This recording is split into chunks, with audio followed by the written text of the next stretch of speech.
Assalamualaikum warahmatullahi wabarakatuh.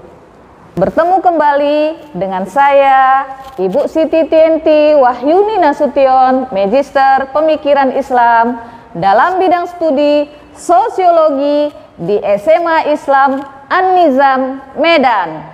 Apa kabar anak-anak? Semoga semua dalam keadaan sehat walafiat, tetap semangat belajar sosiologi. Karena sosiologi wonderful. Ketimpangan sosial sebagai dampak perubahan sosial di tengah globalisasi. Anak-anak, sebelumnya kita telah mempelajari mengenai globalisasi dan dampaknya terhadap perubahan sosial, terutama di tingkat lokal atau komunitas. Perubahan-perubahan yang terjadi dalam masyarakat sangatlah beragam dan kompleks, terutama dalam masyarakat yang mengalami modernitas. Nah, tanpa kita sadari, perubahan-perubahan tersebut juga mengakibatkan adanya suatu permasalahan sosial, yaitu adanya ketimpangan sosial dalam masyarakat. Ya, Ibu ulangi, suatu permasalahan sosial yaitu adanya ketimpangan sosial dalam masyarakat. Ketimpangan sosial tersebut merupakan bentuk nyata dari dampak perubahan sosial di tengah globalisasi dan juga merupakan sebuah permasalahan sosial karena terdapat ketidakadilan pada berbagai aspek kehidupan masyarakatnya. Nah, secara khusus bab ini akan membahas ketimpangan sosial sebagai dampak perubahan sosial di tengah globalisasi. Kita akan belajar globalisasi dan dampaknya terhadap perubahan sosial di tingkat lokal. Berikutnya nanti kita juga akan menganalisis berbagai permasalahan sosial akibat perubahan sosial di tingkat lokal yang disebabkan globalisasi dan apa upaya mengatasi ketimpangan sosial. Kita akan mengidentifikasi posisi komunitas lokal dalam merespon perubahan sosial yang disebabkan globalisasi.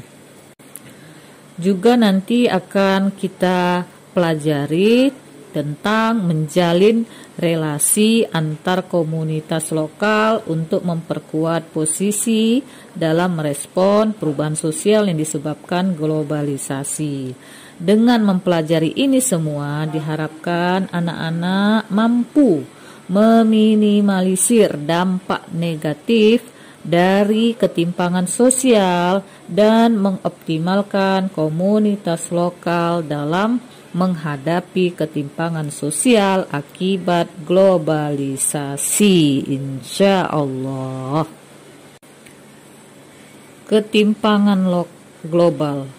Perkembangan masyarakat global dapat dicirikan dengan pergerakan antar bangsa tanpa ada batasan ruang dan waktu.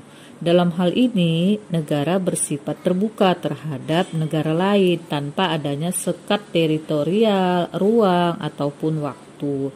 Keadaan ini tentu akan menimbulkan tantangan terbesar, yaitu ketidakseimbangan pertumbuhan sosial, politik, budaya, dan ketimpangan pertumbuhan ekonomi. Jika tidak disikapi dengan tepat, ini akan berimbas pada persaingan ketat antar pasar dan tenaga kerja secara global. Anak-anak, kekuatan ekonomi yang berasal dari kapitalisme membentuk globalisasi produksi dan konsumsi. Di sektor produksi muncul industri transnasional yang merambah pasar dan upah buruh murah. Pengaruh sektor produksi internasional berkembang dan memengaruhi perilaku konsumtif di berbagai belahan dunia.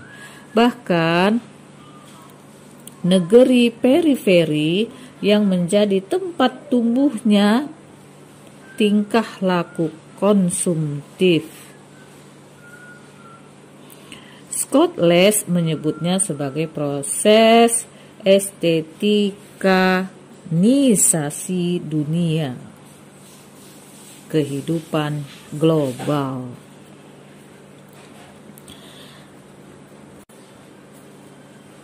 Menurut Ulrich Beck, globalisasi sektor produksi dan konsumsi secara konkret telah membawa keadaan baru, yaitu polarisasi dan stratifikasi penduduk dunia dalam globalisasi kaum kaya dan lokalitas kaum miskin. Dengan kata lain, akses global hanya tersentuh oleh kaum kaya, sedangkan kaum miskin tidak memiliki kemampuan dan kekuasaan untuk terlibat dalam kemajuan dunia global. Hal ini menunjukkan bahwa globalisasi dianggap sebagian pihak mengantar masyarakat di dunia menuju ketimpangan global. Teori ketimpangan global. Banyak teori untuk menerangkan ketimpangan global. Berikut beberapa di antaranya. Pertama, teori kolonialisme. Di sini teori kolonialisme dimulai di Inggris sekitar tahun 1750 ketika industrialisasi menyebar di seluruh Eropa Barat. Teori ini merujuk pada satu negara yang menjadikan banyak wilayah sebagai koloninya. Kegiatan ini diawali oleh negara industri atau negara kapitalis. Menurut Horizon, mereka menanamkan sebagian keuntungannya ke dalam persenjataan yang tangguh dan kapal cepat, kemudian digunakan untuk menyerbu negara yang lemah untuk dijadikan koloninya. Setelah bangsa yang lemah takluk, mereka akan meninggalkan kekuatan pengendali untuk mengeksploitasi tenaga kerja dan sumber daya bangsa tersebut. Maksud kolonialisme di sini adalah untuk mengeksploitasi rakyat dan sumber daya suatu bangsa demi keuntungan negara kapitalis atau induk. Dua, teori sistem dunia. Di sini teori ini dikemukakan oleh Immanuel Wellston. Dia menganalisis bagaimana industrialisasi menghasilkan 3 kelompok bangsa. 1. Negara inti. 2. Negara semi-periferi. Yang ketiga, negara periferi. Ketiga, teori ketergantungan atau dependensi. Di sini teori ketimpangan yang lain adalah teori ketergantungan. Teori ketergantungan menganggap bahwa keterbelakangan sebagai akibat suatu sistem kapitalis internasional yang dominan yang berbentuk perusahaan-perusahaan multinasional dan bersekutu dengan elit lokal di dunia ketiga yang menggunakan kelebihan mereka yang istimewa untuk mempertahankan kedudukan mereka. Dunia ketiga adalah negara yang tidak masuk dunia pertama, yaitu negara kapitalis, dan dunia kedua atau negara komunis. Dunia ketiga tidak dapat mengadakan industrialisasi dan pembangunan ekonomi selama masih dalam cengkraman suatu sistem internasional yang diskriminasi. Akan tetapi, elit lokal tidak dapat melepaskan diri dari sistem tersebut karena akan membahayakan kedudukan mereka di negaranya sendiri. Berikutnya, pendekatan struktural. Pendekatan struktural adalah cara lain untuk memandang ketimpangan dunia dalam hal kesejahteraan dan kekuasaan. Pendekatan ini memandang bahwa kemiskinan dan ketergantungan dunia ketiga tidak disebabkan oleh keputusan kebijakan yang sengaja dibuat Amerika, Inggris, atau Moskow. Namun sebaliknya, ketergantungan ini berasal dari struktur sistem internasional yang konstruksinya dibuat sedemikian rupa sehingga bangsa-bangsa pengekspor bahan mentah terpaksa kehilangan bagiannya dari keuntungan produksi. Tokoh teori ini adalah Raul Prebisch yang merupakan ekonom Argentina. Dia menyangkal dalil laissez-faire Adam Smith tentang sistem perdagangan bebas. Menurut Prebisch, sistem perdagangan bebas merupakan hal yang merugikan negara-negara pengekspor bahan mentah atau negara periferi dan menguntungkan negara-negara industri kaya yang mengekspor hasil industri negara-negara pusat. Dia mengatakan bahwa ketimpangan tidak berasal dari kejahatan negara pusat, tetapi disebabkan oleh struktur sistem ekonomi internasional itu sendiri. Kelima, teori fungsionalis. Teori fungsionalis percaya bahwa ketidaksetaraan tidak bisa dihindari dan memainkan fungsi penting dalam masyarakat. Menurut Kingsley Davis dan Wilbert Moore, penyebab ketidaksetaraan dan stratifikasi masyarakat adalah sebagai berikut. Yang pertama, masyarakat harus memastikan bahwa posisi-posisinya terisi. Kedua, beberapa posisi lebih penting daripada yang lain. Yang ketiga, posisi-posisi yang lebih penting harus diisi oleh orang yang lebih berkualitas. Yang keempat, untuk memotivasi orang yang lebih berkualifikasi agar mengisi posisi-posisi ini, masyarakat harus menawarkan imbalan lebih besar. Dalam teori ini, posisi-posisi dengan tanggung jawab lebih besar menuntut pertanggungjawaban yang lebih besar juga. Dengan demikian, posisi penting dalam masyarakat memerlukan lebih banyak pelatihan sehingga harus menerima imbalan lebih tinggi. Ketimpangan sosial dan stratifikasi sosial menurut pandangan ini menyebabkan meritokrasi yang berdasarkan kemampuan.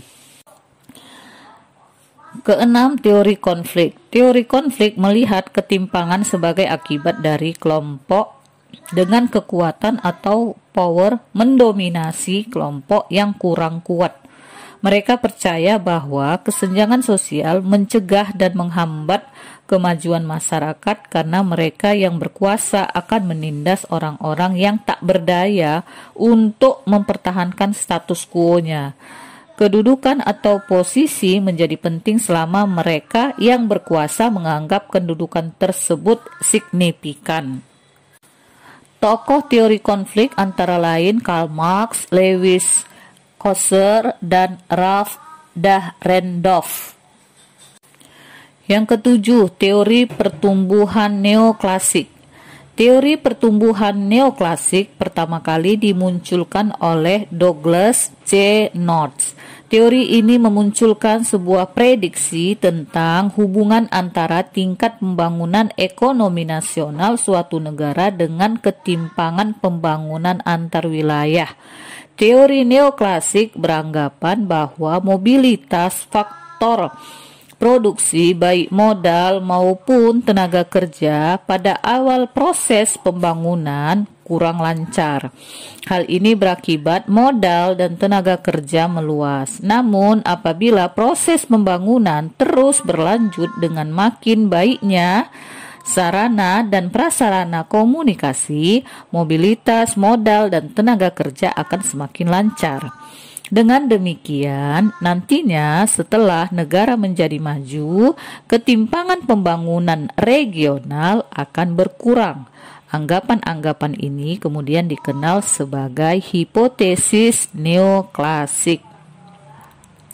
Menurut hipotesis neoklasik, ketimpangan pembangunan pada awal proses meningkat.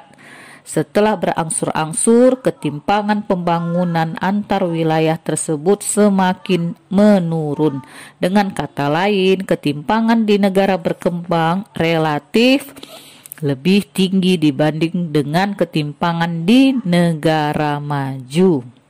Hal ini disebabkan di negara berkembang proses pembangunan baru dimulai. Kesempatan dan peluang pembangunan tidak bisa dimanfaatkan karena kurangnya sarana dan prasarana serta minimnya kualitas sumber daya manusia. Oleh karena itu, pertumbuhan ekonomi di negara maju lebih cepat, sedangkan di negara berkembang lebih lambat.